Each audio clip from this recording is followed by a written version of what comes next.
Hello. Oh, I'll fix the camera a little bit. It's Sister Wives, Season 5, Episode 4, Polygamist Cults. And it's the episode where Aspen, Logan, and Maddie go up to go help with a nonprofit that helps people leave polygamy, and then has them come down to meet the rest of the family.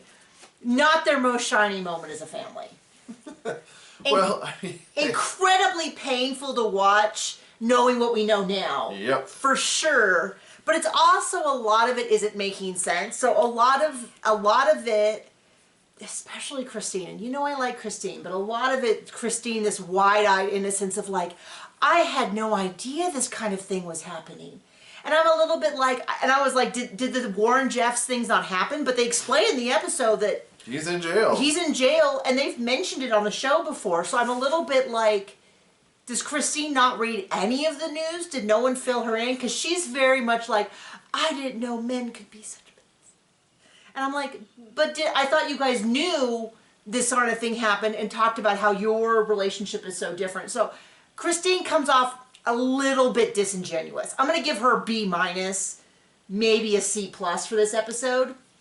I'm going to give the kids like a B, because they did, overall they did pretty good. But it's just kind of one of those things where you go, when people have been, as one of them said, they've been sexually, emotionally, and verbally, but sexually, emotionally, and physically abused. Those, or all three, like all of their friends within this community had. I kind of feel like maybe you let some things slide. Like Colleen was pretty mad the whole time, but I kind of go, yeah, this is kind of a case where maybe the better part of kindness is to kind of let some of that anger roll off. And, you know, the Browns have always kind of played on this TV show a little bit of like, we're so persecuted and we have it so difficult. And it's a little bit of like, yep, let's look around at all the cameras that are following your family and your 4 new houses you're building and all the money, and maybe just a little tiny bit more sympathy for people who had to run away from their entire community and everything they know, because their dad wants them to marry an old man, or well, and then cut to the preview for the next week's episode where Christine's like, oh, my kids feel like they don't have a dad. Yeah, I mean, it is a little bit of like, it is a little bit like no, Cody's his amazing father, and then it's like, let's roll the footage of, you know, can't, because he's not there. Oddly enough, Robyn was really, really absent from this episode, and the one thing she did say, when I finally, first of all, she was incredibly rambly. So she starts off by saying that she was abused, and that she was in an abusive relationship, which I had forgotten she did say in the show. And so she did, I had said before, and I was wrong, that she did not ever say that at the show. She said that in interviews, but she did say it at the show. Now, she didn't explicitly say her previous husband. So maybe that's why they let it slide through, is because it wasn't the kind of thing that could be, like, suable. Yeah, because you don't know exactly. Is she talking about her dad, or her ex-husband, or a boyfriend she had before her ex-husband. So, but she did say she was abused, and that what she went on to say, I was not following the logic at all until I like took 10 minutes to kind of figure it out, is that she was saying that nobody believed her. They all gave him the benefit of the doubt, and therefore maybe they need to be more suspicious of some of these other polygamous families in their community. I think is what she was saying, is like, it's nice to give these families a benefit of the doubt that everybody's polygamous relationship is as good as ours, but we should also really listen when people say, coming from someone who never lived polygamy, either as a child or as an adult. Well, so it was kind of an odd, I kind of watched the whole thing a little cringy, because, you know, I like the kids, but they were a little bit like, well, they don't understand, you know, we have a really great relationship with our dad, and then it's like, oh, do you? Fast forward. Yeah, and so it's a little bit of like, you know, one of those things. And then my big takeaway would be how much of this is going to be in 10 years Aurora watching old interviews of her talking about her family. You know what I mean? So it was kind of, it's like, I don't pre-divorce. I don't want to come down on the kids, and I won't. But it wasn't, that's what I say, I'm going to give them like a B. It wasn't their most shining moment. Yeah. I mean, they weren't mean. They weren't mean, they weren't rude, I'm not like saying they were bad people. I'm just saying. Ignorant teenagers. Well, there was just a lot of stuff where you go, ooh, that didn't age well. Oh, you know, like that kind of thing. But in general, really enjoyed what we got to see of the other families. The leaders of the organization, which were called Holding Out Hope or something. That sounds right. Tonya and Holding Out Hope and Tonya and Carrie were the people. They seemed very quiet. They didn't really push their agenda. They listened. They were really took a lot of care of these kids. And they have an organization for people who are trying to leave polygamy. Who they have the Logan, Aspen, and Maddie go up there to like paint this house so that the next family can move in. And this is where like it started off really rough because both Maddie and Logan were kind of like, well, I heard there's abuse, but it's all secondhand. And so it's a little bit like, so are you saying you don't believe that there's polygamous abuse? Because the Warren Jeffs thing, I Googled at one point and it was years before the show started. So they should be very aware of it. They have four teenagers they mentioned. 2 of them were for the Kingstons, and 2 of them were from the FLDS, which was run by Warren Jeffs. Which are other polygamy cults. What? They said, which are other polygamy cults. Right. And so their stories sort of varied from, well, none of them were good. But, like, some of them were a little bit more like, my earliest memory is my father beating me.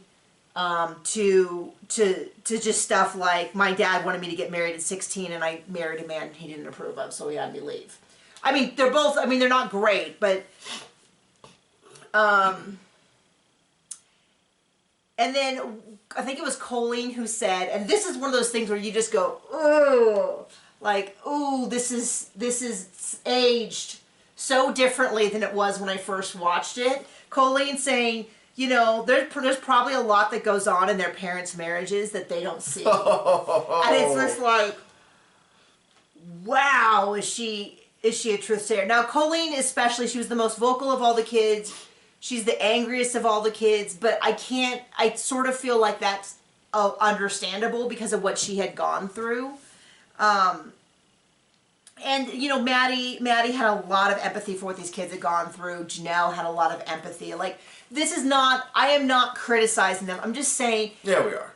Well, it's just, there's a lot of the kids who came from polygamy pointing out things that the Browns were like, no, that's not at all how it happened. Like, they talked about how one of them had a headboard that said keep sweet. And then they talked in depth about that keep sweet idea, which is like anytime you feel jealousy or anger or emotion, you just keep sweet, you put it inside until it goes away. And that's how you handle conflict, because he wants the wives to be as submissive as the kids, the husband does. And I was like, you know, and Cody's sitting there going like, wow, I can't believe that. And it's like, Cody's season 5, I'd like you to meet Cody season 18. Yeah. And what Cody season 18 talks about his wives needing to respect and obey him. And it's just a lot of like, if you were to tell me that they were... Hypocrisy. If you were to tell me that they were like truth seers from the future, it could not have been more accurate. Because I'm talking about how sad it is and how, all of that. And so it was just a lot of things where you just kept going, ooh, that fits. I'll tell you what, if you want to watch an early episode that really contrasts where they are now with where they were, this is a good episode to watch.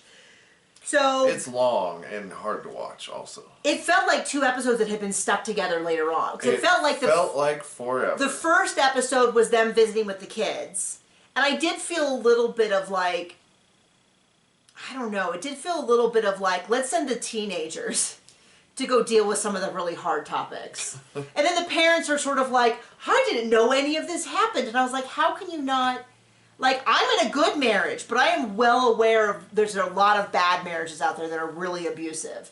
And I don't have to be, that doesn't undermine my relationship when people say things like their marriage was really unhealthy. So this whole act of like, I had no idea this was happening, I kind of feel like is not the best take. It's more of like, no, we know that, and that's why these rules are in place. And of course, season 18, Cody has removed all of those rules, but they don't have agency. For COVID rules. Yeah, well, COVID rules. That he didn't know or couldn't write down for 8 months. So there's a whole big thing about the boy. There was one boy who was very quiet. There was like 4 girls and 1 boy, or yeah, three girls and one boy. And so he was just basically kicked out. He went out one night with his friends, and he came home, and his dad was like, but it was like funny because the kids who had escaped polygamy talked about all the reasons why they felt it was bad. And then the brown kids were like, well, it's good. But nobody ever explained what was good. The kids who explained why it was bad gave a lot of reasons why it was bad.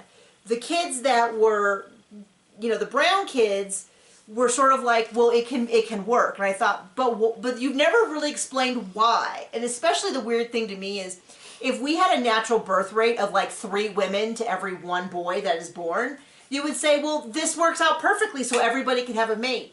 But it kind of, when you have 50-50, they've never really explained what all those extra men are supposed to do. Just not have partners. And then all of the women get 1/3 of a partner. And it seems like, I'm no genius here, but I'm pretty sure there is a way to fix this. Where everybody, not everybody, because you're not deserved a mate, but at least we could get closer to people having one partner. And at least, like I said, like we're not polyamorous. I don't think we needed to share this little bit of tidbit, but at least that makes sense because it's a little bit more of like, everybody can have another partner if they want, and it becomes more of a network rather than like a single pairing up. But at least either of those two systems, more than polygamy. I was gonna say polyamory, but that's, that could even out if one guy had 3 wives and one wife had 3 husbands, it would all even out. But it's just sort of one of those things where you just go, and of course their benefit is always, well, someone can help with the kids, and you go, well, that's called sisters, not sister wives, just sisters, aunts, mothers, grandmothers, best friends, neighbors, babysitters. Like, there's a lot of ways to get help with your kids that are not sharing your husband. I'm just, in case you didn't know, in case you were a little behind. Well, the Browns could use that because they pretend to have a husband. Yeah, well, it didn't work out so great for them, other than Janelle and Christine. So it was just funny because they had this whole, like, it was so sad that one of the wives had Keep Sweet on her bed frame, but now we turn around in season 18 and we have Cody saying, I won't love you unless you give me loyalty, and loyalty means doing whatever I say. And it's like, wow, I bet you season 18, Cody would have gotten along great with a lot of these kids' fathers who were like so abusive. Right. And remember, and the whole like kicking him out because they don't agree, they're like, wow, I could never imagine that. And I thought, Robyn, in like 2 seasons, don't you threaten to kick out Maddie because she won't sign the mission statement? Just saying, sounds kind of similar to what this boy was kicked out for. And another gal who was part of the Warren Jeffs thing, her dad was just sent away. And they don't really, it's kind of weird to me now because I'm like, can't she find him? But I guess what happened was they just came in one day and he just said, I'm being sent away to repent, and he disappeared. And somebody else came and they're like, well, Warren Jeffs is now your dad. And then, but since he's in jail, we're going to have someone else come in and take care, and it didn't work. Well, because what I thought was, no kidding, they're going to trade him for a more loyal father. And who was it? Was she the one who said, no, she was a different one. It was the Kingston gal, I think, who said she had 27 moms. Her dad had 27 wives. Which I was like, first thing I said to John was, I can't even think of 27 people I like. 27? 27 that I even like, that I would want to marry. Like, right? Like, can you even think of 27 people you like? Let alone women that you would marry and have sex with? Nope. You think it's 7? 2? John. Supposed to say no. You're supposed to say emphatically no to all those numbers. Ridiculous. And then Cody has this big thing about how, wow, I can't believe it. My wives every day check me, and sometimes I'm not in the mood to be checked, but then, other times I am. And no one, I couldn't kick anyone out of the family. They could kick me out of the family, but I couldn't kick anyone in the family. And I was like, Mary from 2021 or 2022 would like to talk to you about that. Yeah, but it's like this whole idea. It's like, it's so, in many ways I see season 18 Cody and season 1 Cody, we can see the straight line between where he was and where he ends up. Like, that's really connected. But at times, it's interesting to see how much he shifted. Because it's like, yeah, he clearly favored Robyn, but he used to favor her, I think, like 40, 20, 20, 20 percentage-wise, as opposed to, or even 30. I don't know what the math is on that. But now it's like 90, 5 and 5 before Christine left, and 0% for Mary. And, but it's just really clear he used to somewhat care about his other wives. Like, it was amazing to see him sitting at Christine's house, cuddled up with, I think it was Gwen, talking to Aspen about this trip they were going on. And I was like, man, it's been so long since I've seen him cuddle up with any kid that wasn't Solomon. Right. You know what I mean? Okay, so,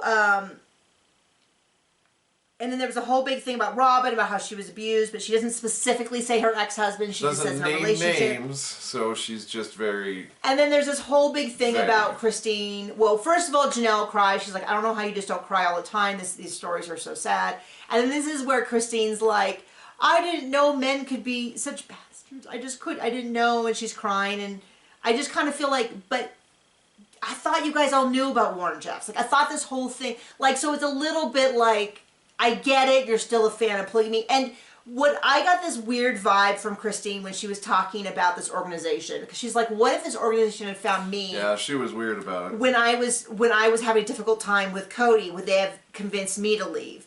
And I feel like there was some sense in her that she knew even then that it wasn't great. That she wanted to leave. And so anybody telling her that it's okay if she leaves was like such a big threat because she wasn't ready to get to that step yet. There was some nuance in there where I was like, that's ooh. Some pretty good insight, yeah. You know, it was just, when she gave that, it was just a little bit of like, ooh, this is uncomfortable to watch. Yeah. You know what I mean? A little bit of accidental truth there. Yeah, and so there was all of that, and then immediately in the preview.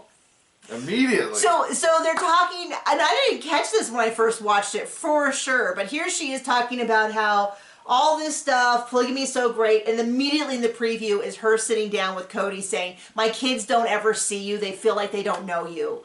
And it's just like they don't have a dad. They don't have a dad. And it was like, oh, to put that preview right at the end of this episode really undermines a lot of the points they made about how great their family is. Yep. And I do think that there were a lot of great things about their family. I think the relationship between Janelle and Christine, even back then, so it's stronger now, but it doesn't mean it was bad in the past. Even in there, she's talking about how Janelle and Christine shared a kitchen. They just went back and forth freely. The kids went back and forth. It was really open.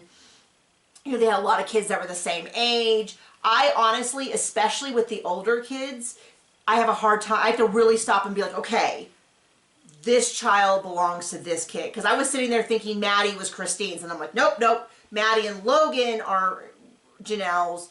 Aspen is, you know, I had to do a lot of like kind of math on that. Because it's really easy, especially for me with the older kids. Because when they're with the other parent, there's such a close sense of this is family that is completely missing with any of Robyn's kids. I'm really sorry, but I never for a second have ever gotten confused who Robyn's kids belong to. Right. All of that. So that was the episode. It was really, it was a really weird episode to rewatch, especially in light of watching it as season 18.